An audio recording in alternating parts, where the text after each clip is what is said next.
नमस्कार। रेडियो रिमझिम से प्रस्तुत है स्थानीय हालचाल। पहले मुख्य हालचाल। हत्या और आर्म्स एक्ट में एक आरोपी को हुई आजीवन कारावास की सजा। अनुश्रवण समिति की जिला पदाधिकारी ने की बैठक। तेंदुए के हमले से एक बछड़े की मौत, स्थानीय लोगों में दहशत का माहौल। 3 दिन से लापता एक सफाई कर्मी का नाले से मिला शव, परिजनों में मचा कोहराम।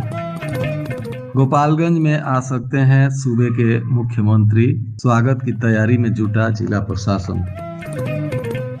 स्थानीय हालचाल के इस अंक के साथ मैं अनिकेत मिश्र। अब हालचाल विस्तार से।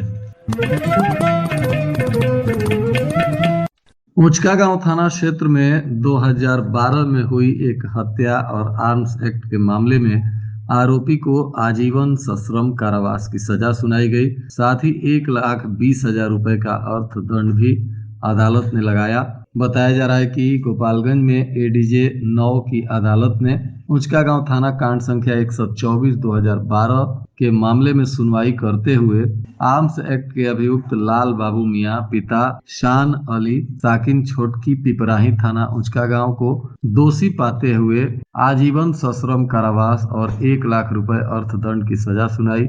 अर्थदंड जमा नहीं करने पर 2 वर्ष के साधारण कारावास की सजा भी भुगतनी होगी। साथ ही 27 आर्म्स एक्ट के अंतर्गत अभियुक्त को 7 वर्ष के सश्रम कारावास और 20,000 रुपए के अर्थदंड की सजा सुनाई गई। अर्थदंड नहीं देने पर 6 महीने की साधारण कारावास भुगतनी होगी। इस मामले में सजा सुनाने के बाद पुलिस ने तुरंत आरोपी को जेल भेज दिया। बताया जा रहा है कि कोर्ट ने दोनों पक्षों की दलीलों को सुनने के बाद यह फैसला सुनाया। इसमें अपर लोक अभियोजक प्रमोद कुमार शर्मा की खास भूमिका रही।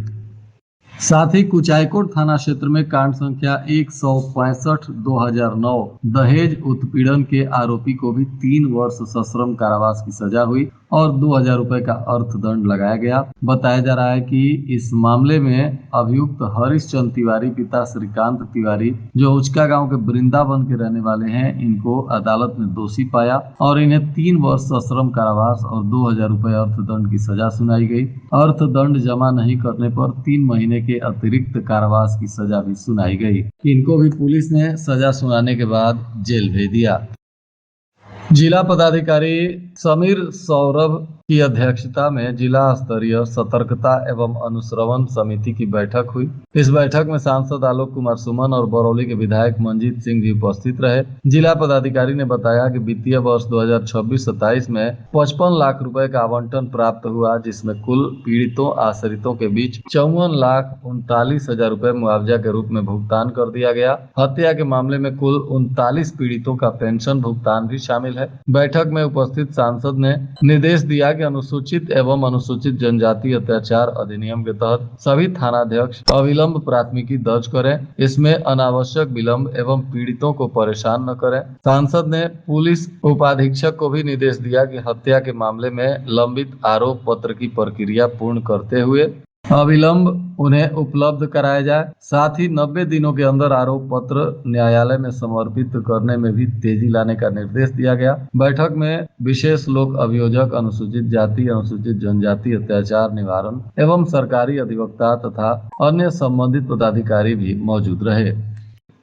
फुलवरिया थाना क्षेत्र के सेमरवारी गांव में एक तेंदुए के आतंक से लोग परेशान हैं। बताया जा रहा है कि कल देर रात तेंदुए के हमले से एक गाय के बछड़े की मौत हो गई। तेंदुए ने आधी रात को गांव में घूमते हुए बछड़े को निशाना बनाया। इसके बाद ग्रामीणों में दहशत है। कई जगहों पर तेंदुए के पैरों के निशान मिले हैं। वन विभाग और प्रशासन की टीम तेंदुए को पकड़ने के लिए प्रयास भी शुरू कर चुकी है। बताया जा रहा है कि पंजों के निशान से गाँव में तेंदुए की मौजूदगी की पुष्टि हुई। झरही नदी के किनारे छिपे होने की आशंका भी जताई जा रही है। प्रशासन ने लोगों से सतर्क रहने का अपील किया है।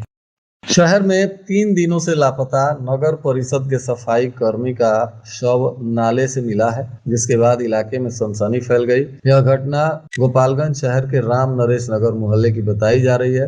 मृतक की पहचान 35 वर्षीय चुन्नी राम के रूप में हुई है, जो गोपालगंज नगर परिषद में सफाई कर्मी के पद पर कार्यरत थे। बताया जा रहा है कि 3 दिनों से वे लापता थे। परिजन लगातार उनकी खोजबीन कर रहे थे, लेकिन कोई जानकारी नहीं मिल पा रहा था। इसी बीच सुबह घर के पास स्थित खुले नाले से जब बदबू आनी शुरू हुई तो लोगों ने इसकी जानकारी पुलिस को भी दी और जांच भी किया गया, जिसके बाद नाले में शव मिला। आसपास के लोगों के सहयोग से पुलिस ने शव को निकाला और पोस्टमार्टम के लिए भेज दिया। मोहल्ले के लोगों का कहना है कि नाले पर स्लैब नहीं लगा हुआ था। परिजनों ने आशंका जताई है कि खाने पीने के दौरान नाले में गिरने से चुन्नी राम की मौत हो सकती है। हालांकि पुलिस अभी इसमें किसी भी निष्कर्ष पर नहीं पहुंची है। पुलिस का कहना है कि इस मामले में अगर परिजनों से लिखित आवेदन मिलेगा तो आगे की कार्रवाई और जांच पड़ताल की जाएगी। फिलहाल पुलिस अपने स्तर से मामले की तफ्तीश कर रही है। प्रदेश के मुखिया सम्राट चौधरी का गोपालगंज में आगमन हो सकता है। हालांकि इस पर कोई आधिकारिक बयान सामने नहीं आया है, परंतु सूत्रों से मिली जानकारी के अनुसार शनिवार को मुख्यमंत्री गोपालगंज में आ सकते हैं। यहां थावे मां भवानी का दर्शन पूजन भी करेंगे। साथ ही प्रशासनिक पदाधिकारियों के साथ उनकी बैठक भी होगी। इसको लेकर जिला प्रशासन ने तैयारी शुरू कर दी है। मुख्यमंत्री के कार्यक्रम को लेकर पार्टी के कार्यकर्ता और नेता भी काफी उत्साहित हैं और मुख्यमंत्री के स्वागत के लिए जोरदार तरीके से तैयारी में लगे हुए हैं। हालांकि मुख्यमंत्री का पूरा शेड्यूल अब तक जारी नहीं किया गया है। वे कितने बजे पहुंचेंगे और जिले में उनका क्या क्या कार्यक्रम है, इसकी रूपरेखा आधिकारिक तौर पर अभी सामने नहीं आई है। भाजपा के थावे प्रखंड के नेता संजय प्रसाद गुप्ता के पुत्र सोनू गुप्ता की दुबई में ईरान हमले के दौरान हुई मौत की दुखद घटना पर आज जदयू के जिला अध्यक्ष प्रमोद पटेल और सांसद के प्रतिनिधि रामाशीष सिंह मृतक के परिजनों से मिलने उनके घर पहुंचे। इस दौरान शोकाकुल परिवार से मुलाकात कर गहरी शोक संवेदना व्यक्त करते हुए सांसद आलोक सुमन से भी पीड़ित परिवार की बात कराई गई और जल्द से जल्द मुआवजा के साथ मृतक के शव को घर मंगाने की प्रक्रिया शुरू करा दी गई। प्रमोद पटेल ने कहा कि जो भी आवश्यक दस्तावेज थे वह उपलब्ध कराए गए और सांसद महोदय के नेतृत्व में लगातार परिवार को आवश्यक सहयोग करने की दिशा में पहल शुरू कर दी गई है। मानव तस्करी के विरुद्ध गोपालगंज पुलिस ने अभियान की शुरुआत की है। इसको लेकर नया सवेरा नाम से अभियान शुरू किया गया है। इस अभियान के तहत लोगों को जागरूक करने के लिए गोपालगंज पुलिस ने एक गाना भी लॉन्च किया है, जिसमें स्पष्ट संदेश मानव तस्करी के खिलाफ लोगों को जागरूक करते हुए सुना जा सकता है। गोपालगंज के व्यवहार न्यायालय परिसर में आज एनआई एक्ट 138 के वादों के निष्पादन हेतु विशेष लोक अदालत का आयोजन किया जाना सुनिश्चित हुआ है। बताया जा रहा है कि व्यवहार न्यायालय के सभी न्यायालयों में लंबित एनआई एक्ट 138 के वादों का निष्पादन आपसी सुलह समझौता के आधार पर किया जाएगा। इससे संबंधित जिन लोगों के भी मामले लंबित हैं, वे लोग न्यायालय में या लोक अदालत के कार्यालय में संपर्क स्थापित कर सकते हैं। इधर भोरे के जगतौली थाना की पुलिस ने गुप्त सूचना के आधार पर अभियुक्त ज्ञानेंद्र प्रताप सिंह उर्फ अंकित सिंह से पूछताछ के दौरान हत्या की नीयत से रखी गई एक अवैध देसी कट्टा को जब्त किया है। बताया जा रहा है कि इस कट्टा को भगवान टोला निवासी बलवंत कुमार के पास छुपा कर रखा गया था। पुलिस ने इसमें कार्रवाई करते हुए बलवंत कुमार को भी गिरफ्तार किया है और ज्ञानेंद्र प्रताप सिंह की भी गिरफ्तारी हुई है। दोनों पर अब आगे की कार्रवाई की जा रही है। कृषि अनुसंधान परिषद पटना के तरफ से कृषि में सुखाड़ प्रबंधन विषय पर कृषक वैज्ञानिक संवाद का आयोजन किया गया। इस अवसर पर कृषि प्रबंधन एवं प्रसार प्रशिक्षण संस्थान के निदेशक डॉक्टर पीके मिश्रा मुख्य अतिथि के रूप में उपस्थित रहे। कार्यक्रम का शुभारंभ स्कूली विद्यार्थियों के लिए भारतीय कृषि की वर्तमान स्थिति तथा देश के कृषि विकास में ICAR के अमूल्य योगदानों पर जागरूकता सत्र के साथ शुरू किया गया। नगर थाना की पुलिस ने चोरी की मोटरसाइकिल को बरामद किया है और एक आरोपी की गिरफ्तारी भी की है। बताया जा रहा है कि पुलिस ने गुप्त सूचना के आधार पर लखपतिया मोड़ के पास छापेमारी करते हुए विकास कुमार पिता अजय प्रसाद, जो तिवारी टोला थाना कुचायकोट का निवासी है, इसे गिरफ्तार कर लिया। इसके पास से चोरी की मोटरसाइकिल मिली है, जिसे जब्त किया गया है। इधर श्रीपुर थाना की पुलिस ने भी चोरी के एक मामले में अप्राथमिकी अभियुक्त व्यास बीन को गिरफ्तार कर लिया। यह उचका गांव के पिपराही का रहने वाला बताया जा रहा है। इस पर भी पुलिस विधिक कार्रवाई कर रही है। पुलिस अधीक्षक के निर्देश पर कई मामलों में अपराधियों को पकड़ने के लिए पुलिस ने इनाम की घोषणा की है।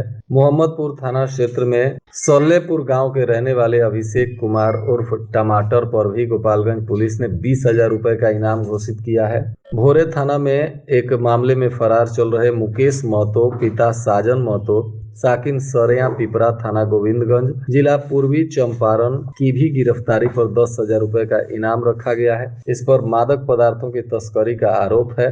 साथ ही जादवपुर थाना क्षेत्र में एक आरोपी राकेश राय पिता सुनेश्वर राय जो बरई पट्टी थाना जादवपुर का निवासी है, इस पर शराब की तस्करी और आर्म्स एक्ट के मामले दर्ज हैं। इस पर भी पुलिस ने 20,000 रुपए का इनाम घोषित किया है।